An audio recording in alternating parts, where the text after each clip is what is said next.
The words of my human companion still rang in my ears as we approached the hilltop. I couldn't believe I was here to witness this madness. I should have been heading home to announce their plans to the royal family, who would immediately denounce humanity in close ranks, leaving them to their fate.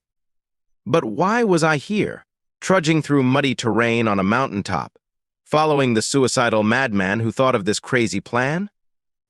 I sighed, shaking my head, and trudged onwards as the faint, rhythmic pounding of war drums filled the dimly lit morning sky. My human companion, a tall, rugged figure named Isaac, carried two things: a thick fabric bag slung over his shoulder and a large metallic case painted in matte black. He treated them with exceptional care. As we reached his favorite spot atop the hill, he looked down onto the battlefield. It was a vast, open plain stretching as far as the eye could see, where the Turanian Empire's army, a formidable force of 5,000 soldiers, was gathered. "Right here," he muttered, stopping to survey the scene. With a steady hand, he set down his equipment. He glanced at me, noticing my wide eyes and tension, and merely smirked. Isaac had always been less intimidated by these Turanian soldiers than I was. He'd fought them before, and he knew how brutal they could be. It had cost us 10,000 lives to drive them away from one of our colonies when they only had 800 men. And here they were, with 5,000. As he set up, I recalled the events that had led us here. The Turanian Empire had encountered humanity only recently. At the time, humans were a fledgling species, newly admitted to the galactic community. They'd made a quiet entry, hoping to stay below the radar of larger empires. But the Turanians had found out about them.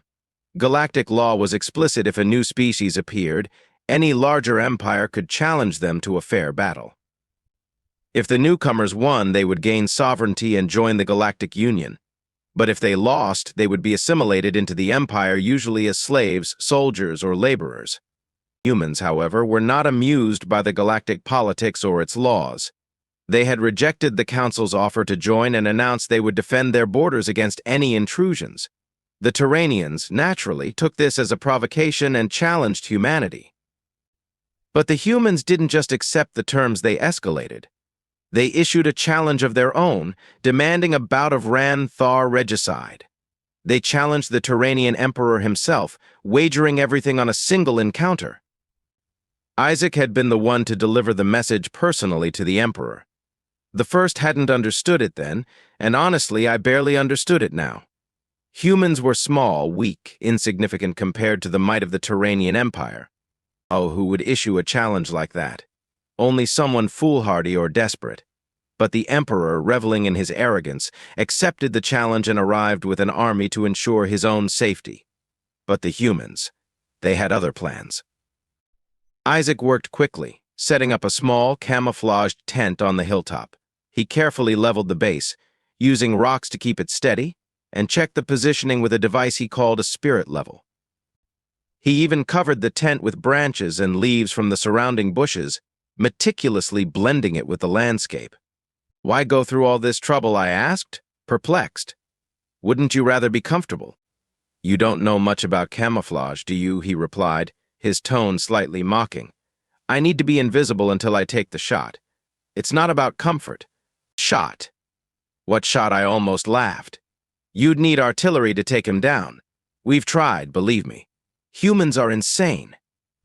"Keep your voice down," Isaac said, his eyes narrowing. I swallowed my retort, watching him with a mix of fascination and dread as he opened the black case and pulled out a weapon, a massive rifle nearly as tall as he was. What is that?" I stammered. He smiled, running his fingers along the rifle's length. "M400 pacemaker. It's a descendant of the M200 intervention. Custom-built stock, mount and bipod, with a pressure-treated titanium body and chrome-plated barrel. Lightweight but deadly. And it's Gauss-assisted," he added, loading a single, shining bullet. "This one's special.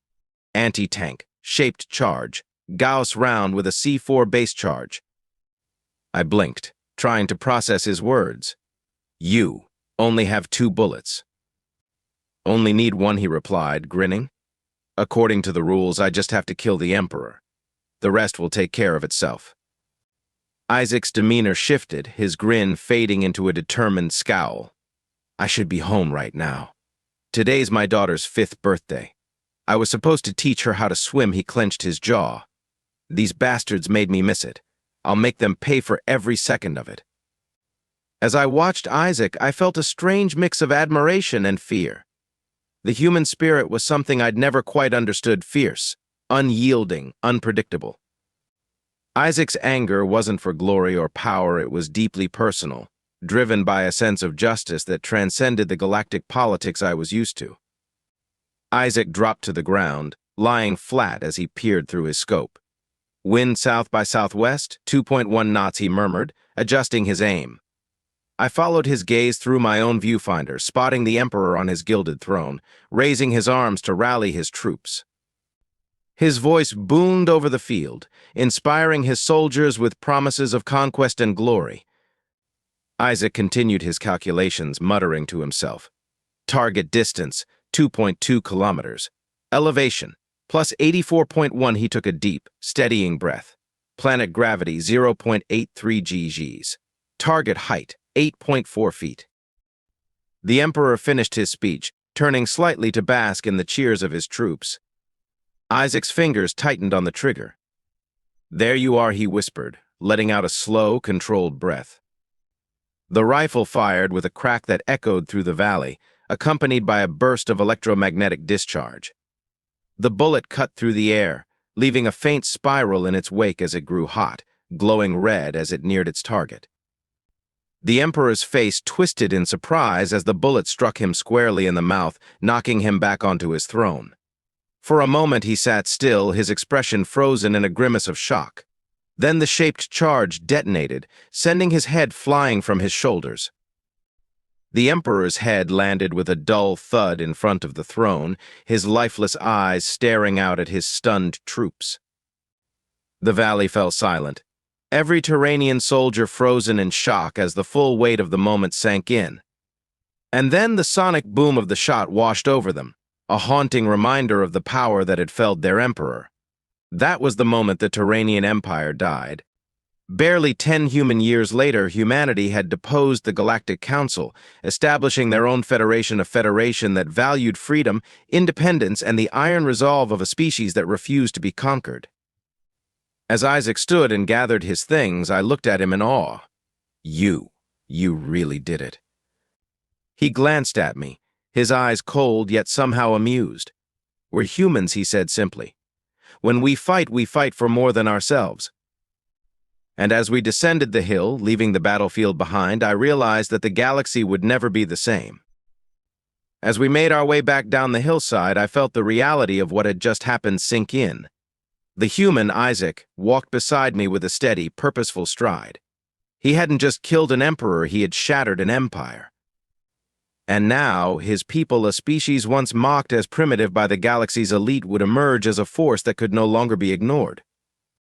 In the days that followed, news of the Emperor's death spread through the galaxy like wildfire. The Terranian Empire, once unyielding, began to fracture. Without the iron-fisted rule of their leader, its factions split and scattered, scrambling to claim territories and resources in the Emperor's absence. Chaos and rebellion broke out across the Empire's many worlds, each colony and vassal seizing the chance to rise against their weakened overlords. The Galactic Council, having grown fat and complacent, was unprepared for this seismic shift. While some members whispered of taking action against humanity, others were wary. Humanity had proven themselves capable of precision, strategy, and a level of determination that transcended anything the Council had ever seen. They feared not just human might, but their defiance, their unwillingness to follow anyone else's rules. Isaac and I returned to the royal city, where I watched him report his victory to a small gathering of humans and allies. They celebrated with quiet pride, a sense of accomplishment tempered by the knowledge that this was only the beginning. I was an outsider, yet something within me had changed.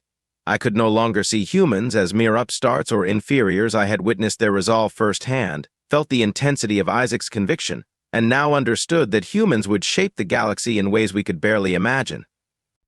In the following months, humanity wasted no time solidifying their position. They reached out to smaller, oppressed worlds, offering a chance at independence in exchange for alliance. They offered freedom, not domination, and in doing so, gained loyal allies where the Terranian Empire had gained only resentful subjects. The alliance, initially named the Terran Federation, expanded rapidly, welcoming all who sought liberation from tyranny. Isaac's success quickly became a symbol, and his story spread across the stars. The last shot of freedom, they called it.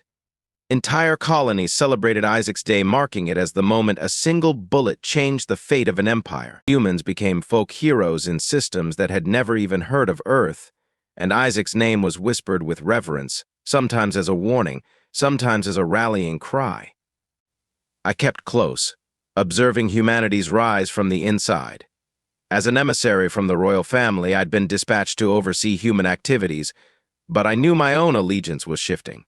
Humans, with their strange blend of courage and pragmatism, had shown me that empires were not invincible, that even the most formidable oppressors could be toppled by a determined spirit and a well-aimed shot.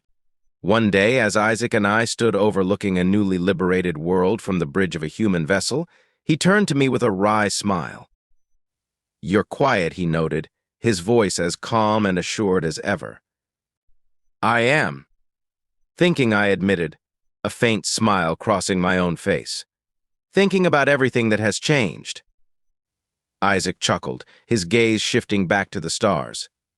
"That's the thing about humanity," he said, his tone reflective. "We don't settle for someone else's rules. We make our own. And if anyone tries to take that away, well, you've seen how we respond." I nodded, feeling a weight lift from my shoulders.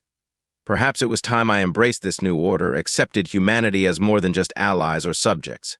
They were, after all, a force for something greater than control or conquest. They were a force for freedom.